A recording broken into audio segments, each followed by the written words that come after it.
આજે સુરતી વાટી દાળના ખમણ બનાવવા છે, તો એ માટે ઘણાને પ્રશ્ન હોય કે આથો બરોબર નથી આવતો, આથામાં એકદમ સરસ જાળી નથી પડતી, એટલે ખમણ એકદમ સરસ પરફેક્ટ જાળીદાર નથી બનતા. આજે એક ટિપ્સ સાથે આપણે ખમણ જોવા છે. જુઓ કેટલા સરસ હાઇટવાળા અને દળવાળા ખમણ છે, અને જ્યારે એને આપણે કટ કરીએ છીએ ને ત્યારે ચપ્પુ જુઓ ચાલે છે, ત્યાંથી જ ખબર પડી જાય કે એટલા સરસ સોફ્ટ બન્યા છે, અને જાળી પણ એટલી સરસ આવી છે કે સેજ આપણે એને જુઓ પ્રેસ કરીએ ને એટલે એટલા સરસ જુઓ પ્રેસ થાય છે. તો 2 કપ જેટલી ચણાની દાળ લેવાની છે. મેં ઘરની વાટકીનો જ ઉપયોગ કરીને 2 વાટકી દાળ લીધી છે. તમે 1 વાટકીથી પણ બનાવી શકો, જે પ્રમાણે તમારા ઘરના સભ્ય છે. હવે પહેલાં એને મેં ધોઈ લીધી છે 2 વખત પાણીથી. સરસ રીતે ધોયા પછી હુંફાળું ગરમ પાણી ઉમેરી દેશું. જુઓ, શિયાળો હોય તો તમે થોડુંક ગરમ પાણી કરી શકો, અને ઉનાળો હોય તો થોડું હુંફાળું ગરમ. તો આ રીતે આપણે તેને વધારે પાણી રાખીને જ આપણે પલાળવાની છે. જો પાણી ન રાખીએ તો દાળ છે એ પછી વચ્ચે કોરી પડી જાય, અને પલળતા જો તમે એકદમ સરસ તે મોટી થઈ ગઈ છે. પાણીનો ઉપયોગ ન કરતા તેનું બધું પાણી કાઢી લેશું, અને ત્યાર પછી મિક્સર જારમાં 4 ટેબલસ્પૂન પ્રમાણે દાળ અને 1 વાટકી દહીં લીધું છે, તેમાંથી અડધું જ ઉમેરી દેશું. અને દહીં મોળું ન લેતા ખાટું લેવાનું છે, એકદમ સરસ ખાટું, તો જે ખમણ ખાટા છે એનો સ્વાદ આવશે. ત્યાર પછી 1 કપ જેટલું પાણી, અને તેમાંથી 3-4 ચમચી જેટલું પાણી ઉમેરતા જશું. વધારે જરૂર પડે તો ઉમેરાય. જો ખીરું કેવું ઘાટું છે, આવું ઘાટું અને જાડું બનાવવાનું છે. વધારે પ્રમાણમાં જ્યારે ઢોકળા બનાવીએ ત્યારે પતલું કરીએ એવું ન થવું જોઈએ. છેલ્લી બેચમાં બધું દહીં નાખી દેવાનું. એમ કરીને 1 કપ જેટલું ખાટું દહીં સાથે એકદમ સરસ થીક બેટર બનાવવાનું છે. થોડું આ રીતે કુકર છે એને આ રીતે કરીએ, અને એટલે એકદમ સરસ ખીરું ફ્લેટ થઈ જશે. ત્યાર પછી ઢાંકીને આપણે તેને આથો લાવવા 4-5 કલાક મૂકીશું. અને પાણી જુઓ તો અડધા કપ જેટલી જરૂર પડે છે. આ રીતે કુકરમાં તમે ક્યારેય આથો નહીં લાવ્યા હોય. જુઓ કેટલો સરસ આથો આવ્યો છે. કુકરમાં છે ને એકદમ પરફેક્ટ આથો આવે છે, કેમ કે એકદમ સરસ અંદર ગરમી થાય છે, અને એનાથી જુઓ તમે એકદમ સરસ જાળીદાર આથો આવે છે. જેવી આથોમાં જાળી દેખાય છે ને એવી જ ખમણમાં આવે છે. એકદમ બેસ્ટ રિઝલ્ટ છે આ ખમણનું, અને ખૂબ સરસ. જુઓ તમે આ રીતે જાડું બેટર બનાવવાનું છે, પતલું બનાવવાનું નથી. તો આ રીતે આપણું સરસ એવું બેટર બની ગયું છે ખમણ માટે. હવે અડધી ચમચી હળદર પાવડર, અને ચમચી પ્રમાણે આપણે 1.5 ચમચી જેટલું મીઠું, અને 1 ચમચી જેટલી લવિંગિયા મરચાંની પેસ્ટ, એકદમ તીખી હોય એવી મરચાંની પેસ્ટ ઉમેરશું. ખમણનો સ્વાદ એકદમ ફરસાણ જેવો આવશે. 1 ચમચી જેટલું આદું, મોટી ચમચીનો ઉપયોગ કરીને બંને ઉમેર્યા છે. વધારે પ્રમાણમાં જ્યારે આદુ મરચાંની પેસ્ટ ઉમેર્યું ને ત્યારે જ મસ્ત ટેસ્ટ આવે ખમણનો. હવે 2 ટેબલસ્પૂન પ્રમાણે મેં સિંગ તેલ ઉમેર્યું છે, અને સરસ રીતે મિક્સ કરી દઈશું. તો તેલ મિક્સ થઈ જાય ને ત્યાર પછી એક જ ડાયરેક્શનમાં સતત ફેટી લેવાનું. તો 2 મિનિટ માટે મેં એને ફેટ્યું છે, અને જેટલું તમે ફેટો છો ને એ રીતે બેટર હળવું બને છે, ને ખમણમાં એકદમ સરસ સ્પોન્જીનેસ આવે છે, એટલે કે એકદમ હળવા અને જાળીદાર બને છે. સાથે જુઓ કેમાં આપણે બેક કરીશું, એટલે કે બાફીશું. તો એક ઢોકળિયાની પ્લેટ આપણે આ રીતે વાપરતા હોઈએ છીએ ઢોકળા કરવા માટે, એમાં પણ કરી શકાય, અને ચોરસ પ્લેટ પણ લઈ શકાય, અને સાથે આવો ગોળ ડબ્બો પણ લઈ શકાય. તો અત્યારે ડબ્બાનો ઉપયોગ કરીશું. જેમ હાઈટમાં બાફો ને એમ ખમણ એકદમ સરસ થતા હોય. તેલથી ગ્રીસ કરી લેશું. ત્યાર પછી આપણે ડબ્બાને હવે સાઈડમાં મૂકી દઈએ, અને અહીં જુઓ જે બેટર છે ને એમાં હું ઈનોનો ઉપયોગ કરી રહી છું. સોડાનો પણ ઉપયોગ કરી શકાય, પરંતુ જો ક્યારેક સોડા વધારે કે ઓછો થઈ જાય, અથવા તો ખબર ન પડે કે કેટલો સોડા ઉમેરવો ને, ત્યારે એમાં લાલ ડોટ આવે. તો 2 પાઉચ મેં ઈનો ઉમેર્યો છે. ત્યાર પછી આપણે તેની ઉપર 3 ચમચી જેટલું પાણી ઉમેરીને મિક્સ કરી દેશું, અને ઈનોથી ખમણનું રિઝલ્ટ ખૂબ સરસ આવે છે. મિક્સ થઈ ગયા પછી હવે આ ખીરાને જે આ ડબ્બાને આપણે ગ્રીસ કરી રાખ્યો હતો એમાં ઉમેરી દેશું. તો જુઓ આ રીતે આપણે બેટર ઉમેરી દીધું છે. પ્લસ આ રીતે થોડી જગ્યા પણ રહેવી જોઈએ, એકદમ ઉપર સુધી નહીં ભરવાનું.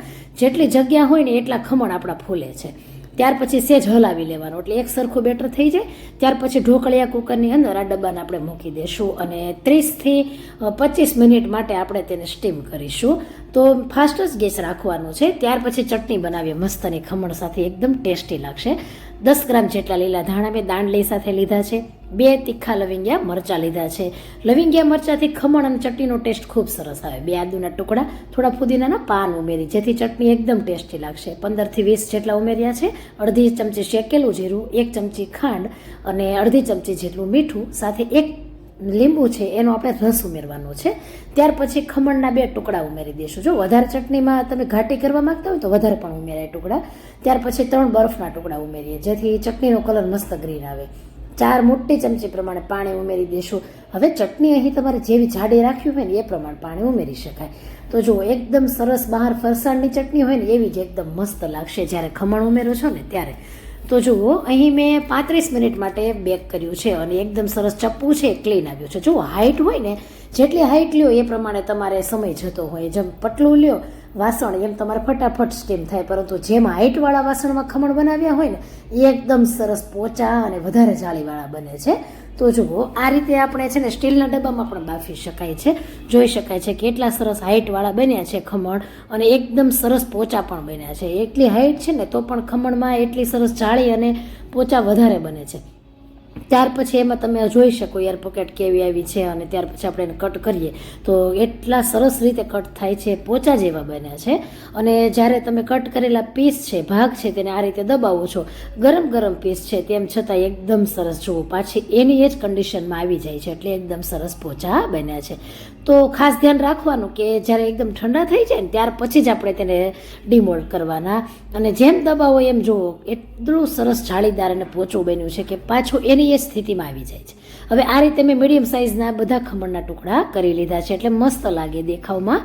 ત્યાર પછી વઘારીએ તો ટેબલ સ્પૂન પ્રમાણે અહીં હું 4 ટેબલ સ્પૂન જેટલું શીંગ તેલ ઉમેરું છું.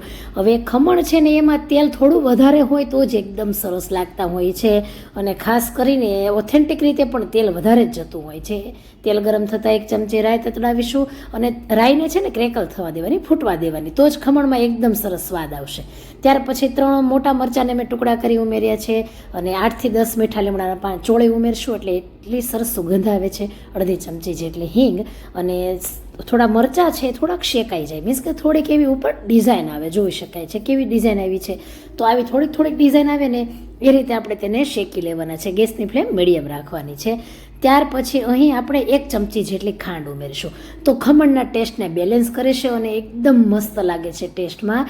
સાથે 4 મોટી ચમચી પ્રમાણ પાણી ઉમેરશું, વધારે નહીં ઉમેરવાનું. અને ખાંડ ઉમેરવાથી એકદમ સરસ ટેસ્ટી પણ બને, પાણી ઉમેરવાથી થોડા રસવાળા પણ રહે છે, કોરા નહીં લાગે. તો આ રીતે ખાંડ ઓગળી જાય ને પછી આપણે બધા ખમણ ઉમેરી દેવાના છે, અને ખૂબ સરસ એવા આ રીતે વઘારવાથી ખમણ ક્યારેય ગળે ખૂંચતા નથી, મીન્સ કે કોરા નથી પડતા. આ રીતે 1 ચમચી ફક્ત ખાંડ, થોડું પાણી, અને પછી એ બધું હલાવાઈ જાય ત્યાર પછી આપણે લીલા ધાણા ઉમેરી દઈએ અને ગાર્નિશ કરી લઈએ. તો ખમણ એકદમ સરસ થયા છે. જોઈ શકાય છે ફ્રેન્ડ્સ કેટલા સરસ પોચા બન્યા છે. જુઓ એકદમ ગરમ ગરમ ખમણને હવે સર્વ કરી લઈએ. ખમણ તો વાટી દાળના જ, ઘણા લોટમાંથી પણ બનાવે, પરંતુ વાટી દાળના ખમણ હોય એ જ ને જ ખમણ કહેવાય, અને એનો જ સ્વાદ એકદમ મસ્ત આવે. ચટણી અને ઉપરથી નાયલોન સેવ છાંટી લઈએ, અને ખૂબ સરસ ફ્રેન્ડ્સ, જ્યારે તમે ચટણી સાથે ખાઓ અને સેવ છાંટો ત્યારે ઉપરથી ક્રિસ્પી લાગે, અંદરથી પોચા લાગે, એકદમ ટેસ્ટી બને છે. અને આ મેથડથી એકવાર બનાવજો, ઘરના ઓળખી જ નહીં શકે કે તમે ફરસાણના લાવ્યા છો કે બહારના. અને થોડુંક બેટર વધ્યું હતું એને ફરીથી જુઓ મેં બાફી લીધું હતું, અને ખૂબ સરસ તમે જ્યારે આ રીતે હાઇટમાં બાફો છો, એટલે કે તમે જ્યારે વધારે હાઇટમાં બાફો ત્યારે તેમાં જાળી અને તેને પોચું હોવું આ બંને એમાં સરસ રીતે સચવાઈ જાય છે. જુઓ એટલે જ રિઝલ્ટ એકદમ પરફેક્ટ મળે છે. તો આ રીતે હવે એકવાર આથો લાવજો, આ રીતે તેને સ્ટીમ કરજો, ખૂબ ગમશે, અને રેસીપી શેર કરવાનું ના ભૂલશો.